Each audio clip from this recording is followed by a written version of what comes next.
শুভ সকাল বন্ধুরা, পায়েলের ঘরকন্যার আরও একটা নতুন ব্লগে তোমাদের সবাইকে অনেক অনেক স্বাগত। আশা করি তোমরা সবাই খুব ভালো আছো, আমিও বেশ ভালো আছি। আজ হচ্ছে শুক্রবার আর এখন বাজে সকাল 8টা।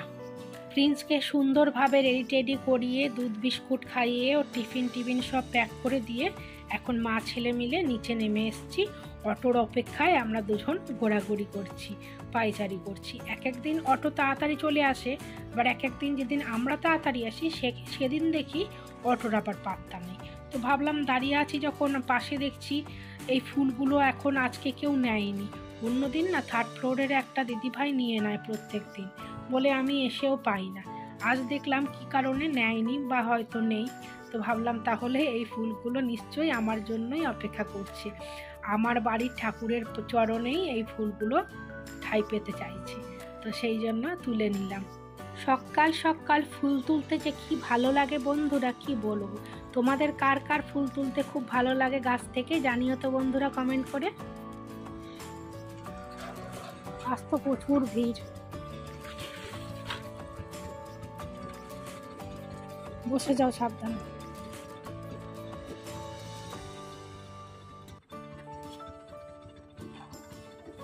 টাটা।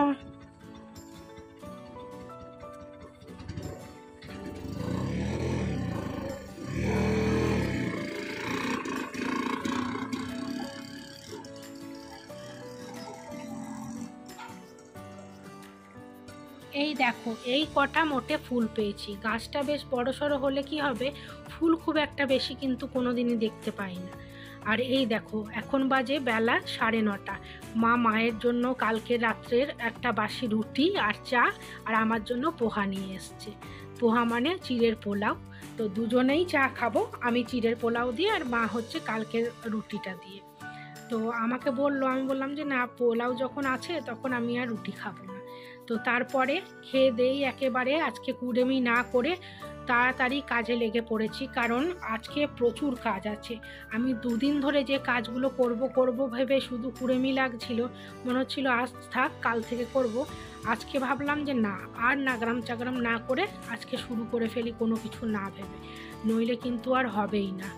তো আজকে অনেক কাজ আছে বলে তাড়াতাড়ি শুরু করেছি, পরপর তোমরা দেখতেই পাবে, যতটা পারবো সম্ভব তোমাদের সাথে শেয়ার করব। আজ বেডরুমের ফার্নিচারগুলো মোটামুটি ভালো করে ক্লিন করব ভেবেছি। তারপরে কিচেনে একটুখানি কৌটো বাটাগুলো বেশ নোংরা হয়েছে, সেগুলোকে ক্লিন করে দেখি অনেক কিছু গ্রসারি আছে প্যাকেট বন্দি, সেগুলোকে কেটে ফাঁকা কৌটো আছে কিছু, সেগুলোতে ভরে রাখবো। যদিও সব কটা কৌটো আজকে পরিষ্কার করা সম্ভব হবে না, দেখি যতটা সম্ভব হয়, কারণ তার সাথে রেগুলার কাজ তো ধরো থাকেই, সেই জন্য এই বাড়তি কাজগুলো তার সাথে সাথে করতে হলে একটু একটু করেই হয় রোজ। আর এদিকে দেখো, প্রথমে আমি ওই টি টেবিলটা আমার এই জিনিসপত্র রাখার কাজে ইউজ করছি বলে বেডরুমেই রাখি, আর মানে পরের দিকে এটা এই পারপাস হয়ে গেছে আর কি। আর এদিকে আমি এখন ড্রেসিং টেবিলটা ক্লিন করলাম। বেডরুমের ফার্নিচারগুলো মোটামুটি আসার পরেই দিদিকে দিয়ে আমি ক্লিন করিয়েছিলাম, সেটার ভিডিও নেওয়া হয়নি। তো সেই জন্য এখন কোনোটাতেই দেখো খুব বেশি কিন্তু ধুলো বা নোংরা পড়েনি। আমার পক্ষে যেটা বলেছি না, যে একদম পুরো প্রথমকার ধুলোটা আমার পক্ষে ক্লিন করা খুব টাফ হয়ে যায় আমার অ্যাজমার জন্য, তো ওইটা দিদি করে দিয়েছে বলে এইগুলো করতে আমার কোনো প্রবলেম হচ্ছে না। আর বাইরের ঘরে তো এই কদিন আগে করলো, সেটাও আমি কালকে করব আমার মতো করে, আরও একদম নিখুঁত করে পুরো ক্লিন। তো আজ ভাবছি বেডরুমটা করব, আর কিচেনের যেটুকু কাজ পারি আজকে করব। আমরা যারা হাউসওয়াইফ তাদের কিন্তু ঘরের কাজকর্ম, দায়িত্ব, কর্তব্য ওয়ার্কিং লেডিদের থেকে কোনো অংশে কম কিছু নয়। শুধু হয়তো পার্থক্যটা তাদের বাইরেও মেনটেন করতে হয়, ঘরেও কিছুটা মেনটেন করতে হয়। অনেকেই আছেন যারা হয়তো ঘরে রান্নার লোক রাখেন বা কাজের লোক তো সবারই থাকে, আমারও আছে, যদিও আমার গুজরাটের বাড়িতে নেই। তো বেশিরভাগেরই থাকে, হাউসওয়াইফদেরও কাজের লোক ঘরে। কিন্তু আমাদের ঘরে থাকি বলে সারাটা দিন সমস্ত কাজ দায়িত্ব নিয়ে সকাল থেকে রাত অবধি একেবারে টাইম টু টাইম নিখুঁত করে করতে কিন্তু আমাদের হবেই। একদিনও যদি আমরা অসুস্থ থাকি বা একটু মনে হয় কাজ করতে ইচ্ছা করছে না, তাহলে কিন্তু চলবে না, কেউ কিন্তু করে দেওয়ার জন্য আসবে না। তো সুতরাং আমাদের যতই শরীর খারাপ থাকুক, যাই থাকুক, আমাদের কিন্তু সেটা সুন্দর করে আমাদের দায়িত্ব, আমাদের সেটা করতেই হবে। আর সবারই খেয়াল রাখা, বাড়ির সবারই শরীরের খেয়াল রাখা, তাদের খাওয়া দাওয়ার খেয়াল রাখা, বাচ্চাদের পড়াশুনোর খেয়াল রাখা, তার সাথে সাথে নিজের খেয়াল রাখা তো বটেই। এত কিছু করতে কিন্তু আমাদের হাউসওয়াইফদের কম পরিশ্রম বা কম প্রেশার হয় না, তাই না বলো? তো সেই দিক দিয়ে দেখতে গেলে আমরা সবাই আর কি সমান। যারা ওয়ার্কিং লেডি বা যারা হাউসওয়াইফ, প্রত্যেকেরই আলাদা আলাদা দিক দিয়ে পরিশ্রম আর দায়িত্ব কর্তব্যটা কিন্তু কোনো অংশে কারোর থেকে কম নয়, তাই না? বলো তো বন্ধুরা, আমাকে কমেন্ট করে তোমরা যদি আমার সাথে একমত হও তো। যদিও আমি নিজেই ওয়ার্কিং লেডিদের স্যালিউট জানাই যে তারা কি করে সকালবেলাতে উঠে রোজ রোজ ঘরের মোটামুটি অনেক কিছু সামলে তারপরে আবার সকাল থেকে সন্ধে অবধি অফিস করে এসে টায়ার্ড হয়ে ঘরের দিকটাও আবার অনেক কিছুই দেখতে হয়। হয়তো তাদের সেটাই ভালো লাগা বা সেটাই তাদের অভ্যাস। আমার যেরকম এটা অভ্যাস বা আমার এটাই ভালো লাগা যে আমি চুটিয়ে মন দিয়ে সংসার করতেই ভালোবাসি। আমি একটু ঘরোয়া বা সংসারী টাইপের।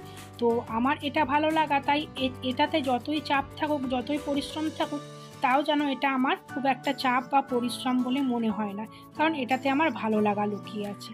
আর যারা ওয়ার্কিং লেডি তাদের সেটাতেই মনে তৃপ্তি আছে, সেই জন্য তারা যতই পরিশ্রম করুক, রাত্রে বাড়িতে আসার পরে যেন যতই বাড়ির কাজ সামলাতে হোক, তবুও যেন রাত্রে শোয়ার পরে তারাও মনে হয় অনেকটা তৃপ্তি বা শান্তি বোধ করেন।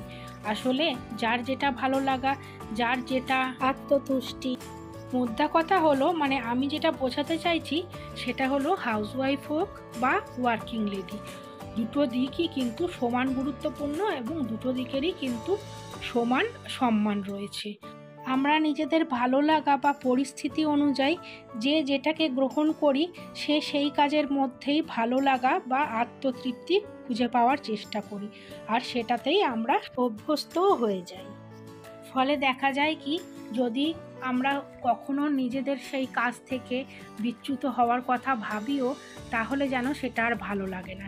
হ্যাঁ, অবশ্যই প্রতিদিন প্রতিনিয়ত আমাদের যার যেটা কাজ, সেই একই কাজ করতে করতে মাঝে মাঝে তো একঘেয়েমি চলেই আসে জীবনে, এটা আমরা কেউই অস্বীকার করতে পারবো না। কিন্তু সেটা ক্ষণস্থায়ী। দিনের শেষে আবার নিজের পরিস্থিতি, নিজের কাজ বা নিজের জীবনকেই ভালোবাসতে আমরা শিখেই যাই। আজ তোমাদের সাথে আমি কেমন বিজ্ঞর মতো দেখো অনেক কিছু ভারী ভারী কথা, অনেক জ্ঞানী জ্ঞানী কথা বলে ফেললাম। মনে হচ্ছে যেন কতই জ্ঞানী মানুষ না আমি। আসলে কিন্তু জ্ঞানের ভাণ্ডার আমার বিশেষ কিছু নয়, তবু আর কি যেটুকু যা মনে হয় বা যেটুকু নিজে উপলব্ধি করি সেটুকুই তোমাদের সাথে শেয়ার করলাম। আর আজ এই কথাগুলো শেয়ার করার কারণটা কি জানো তো?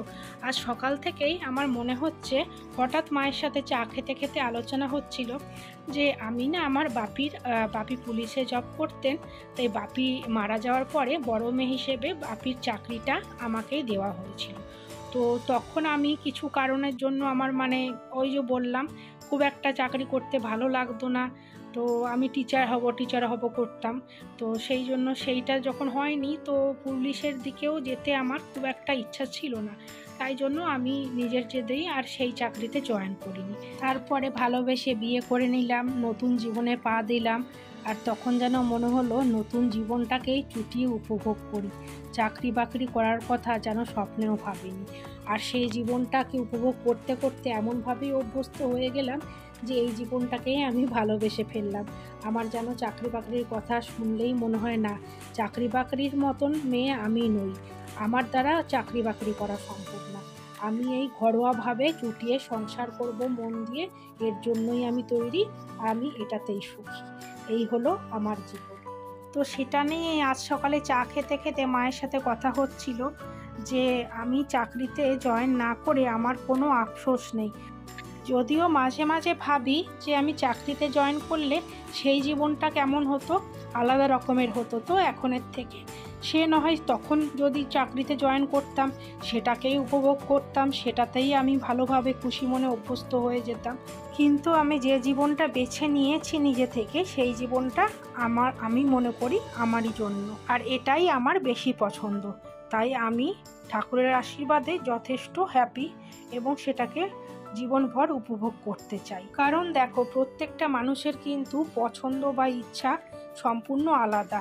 তো যার যেটা ইচ্ছা সে সেই দিকটাকেই বেছে নেয়, তাই না? তো চলো, অনেক গল্প হলো। অনেক গল্প করতে করতে আমি ঘরের সমস্ত কাজ, বেডরুমের সুন্দর সব কিছু ঝাড়া পোছা করে সাজিয়ে গুছিয়ে পরিপাটি করে রেখে এলাম। আর এদিকে কিচেনে এসেও অনেকটা কাজ এগিয়ে ফেললাম। আর আজকে কাজের একটু ব্যস্ততা বেশি বলে আমি বললাম যে না, আজকে কোনো খাবার ঝামেলা করব না। আম দিয়ে দেখতেই পেলে তোমরা, টক ডাল বসিয়ে দিলাম, সেটা সাঁতলে নেব। আর ভাত বসিয়ে দিলাম ওদিকে, একসাথেই ভাত আর ডাল হচ্ছে।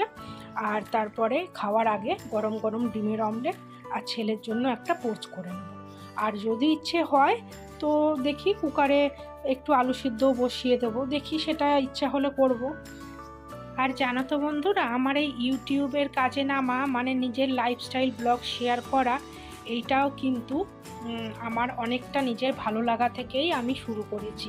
কারণ ওই 2020 পর থেকে, লকডাউনটা লাগার পর থেকে ব্যস্ততাটাও অনেকটা কম হতো। তখন অফিস যাওয়া, স্কুলে যাওয়া, সবারই সব কিছু বন্ধ। আমিও ঘরের কাজ করার পরে দুপুরবেলাতে আর রাতের দিকে অনেকটা সময় বেশি পেতাম। তখন ওই সবারই ব্লগ দেখা একটু একটু করে শুরু হলো। প্রথমে প্রবাসে ঘরকন্যা দি ভাইয়ের ব্লগ দেখে এতটাই আমি আগ্রহী হয়ে গেলাম, তারপর থেকে ওই ধরনের ব্লগ আমার আরও চোখে আসতে শুরু করলো। আর একে একে সব দেখতে দেখতে নিজের অজান্তেই নিজের মনে যেন ওই ইচ্ছাটা আমার জেগে উঠলো। আর এই ইচ্ছেটা আমার মনে মনে থাকলেও আমি কখনো প্রকাশ করিনি, কিন্তু আমার হাজব্যান্ড আমার এই ইচ্ছেটা বুঝে নিয়েছে। কারণ আমার মনের কথা আমি নিজে বোঝার আগে ও বুঝে যায়।